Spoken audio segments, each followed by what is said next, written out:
Federalni ured za pravosuđe Švicarske odobrio je izručenje Nasera Orića Bosni i Hercegovini.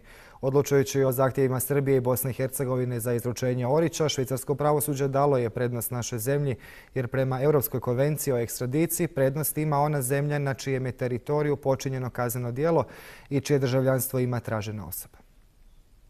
Zbog razloga koji se tiču sigurnosti i privatnosti, iz Švicarskog ureda za pravosuđe nisu željeli davati informacije o terminu predaje Nasera Orića BiH vlastima. 25. juna Orić se na ročištu izjasnio da je saglasan da bude izručen Bosni i Hercegovini. To je omogućilo Federalnom uredu za pravosuđe da odmah odobri ekstradiciju po pojednostavljenoj proceduri. Ovako brza odluka bila je moguće jer je ured primijenio kriterije navedene u Evropskoj konvenciji o ekstradiciji prema kojima prioritet ima zahtjev Bosne i Hercegovine. Odbrana Nasera Orića očekivala je ovakav rasplet. Jutros kada se Naser Orić izjasnio da se ne protivi izručenju Bosni i Hercegovini i obzirom da je već švicarske vlasti da su već danas donijele odluku da se on vrati u Bosnu i Hercegovinu, odnosno se isporuči Bosni i Hercegovini, već je primijenjen taj skraćeni postupak i dakle mi svaki moment možemo očekivati, dakle samo je pitanje dana kada će Naser Orić praktično se vratiti u Bosnu i Hercegovinu. No šta Orića čeka u BiH još nije poznato.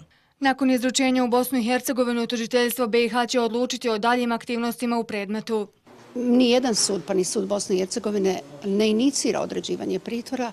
Dakle, to je stvar tužilaštva Bosne i Hercegovine. Da li će izaći sa prijedlogom za određivanje pritvora prema sudu Bosne i Hercegovine u odnosu na ovu osobu? Podsjetimo, Naser Orić uhapšen je 10. juna i otada je u ekstradicijskom pritvoru u Švicarskoj. Zahtjev za ekstradiciju zbog ratnih zločina u Zalazju podnijele su i naša zemlja i Srbija, a Švicarska je Orića odlučila izručiti Bosni i Hercegovini. Član predsjedništva BiH Bakir Izetbegović pozdravio je odluku švicarskih vlasti o izručenju Nasera Orića Bosni i Hercegovini i naglasio je da mu je žao što je Švicarska dozvolila da je Srbija uplete u ovako negativan splet okolnosti, ali isto tako mu je drago da je švicarski pravni sustav pokazao neutralnost i ekspeditivnost.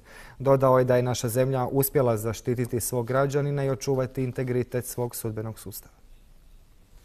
Srbija ne bi više trebala da pokušava na ovakav način da se odnosi prema svojim susjedima.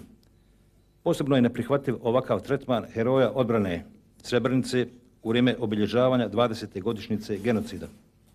Ovim je bespotrebno izgubljen momentum koji smo imali u poboljšanju odnosa Bosne i Hercegovine i Srbije. Zbog razloga koji se tiču sigurnosti i privatnosti, iz Švicarskog ureda za pravosuđe nisu željeli davati informacije o terminu predaje Nasera Orića BiH vlastima. 25. juna Orić se na ročištu izjasnio da je saglasan da bude izručen Bosni i Hercegovini. To je omogućilo Federalnom uredu za pravosuđe da odmah odobri ekstradiciju po pojednostavljenoj proceduri. Ovako brza odluka bila je moguće jer je ured primijenio kriterije navedene u Evropskoj konvenciji o ekstradiciji prema kojima prioritet ima zahtjev Bosne i Hercegovine. Odbrana Nasera Orića očekivala je ovakav rasplet. Jutros kada se Naser Orić izjasnio da se ne protivi izručenju Bosni i Hercegovini i obzirom da je već švicarske vlasti da su već danas donijele odluku da se on vrati u Bosnu i Hercegovinu, odnosno se isporuči Bosni i Hercegovini. Određivanje pritvora, dakle to je stvar tužilaštva Bosne i Hercegovine. Da li će izaći sa prijedlogom za određivanje pritvora prema sudu Bosne i Hercegovine u odnosu na ovu osobu?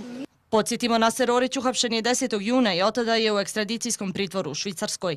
Zahtjev za ekstradiciju zbog ratnih zločina u Zalazju podnijele su i naša zemlja i Srbija, a Švicarska je Orića odlučila izručiti Bosni. Već je primijenjen taj skraćeni postupak i dakle mi svaki moment možemo očekivati, dakle samo je pitanje dana kada će Naser Orić praktično se vratiti u Bosnu i Hercegovinu. No šta Orića čeka u BiH još nije poznato. Nakon izručenja u Bosnu i Hercegovinu, tužiteljstvo BiH će odlučiti o daljim aktivnostima u predmetu. Nijedan sud, pa ni sud Bosne i Hercegovine, ne inicira. Federalni ured za pravosuđe Švicarske odobrio je izručenje Nasera Orića Bosni i Hercegovini. Odlučujući o zahtjevima Srbije i Bosne i Hercegovine za izručenje Orića, švicarsko pravosuđe dalo je prednost našoj zemlji, jer prema Europskoj konvenciji o ekstradiciji prednost ima ona zemlja na čijem je teritoriju počinjeno kazneno djelo i čije državljanstvo ima tražena osoba.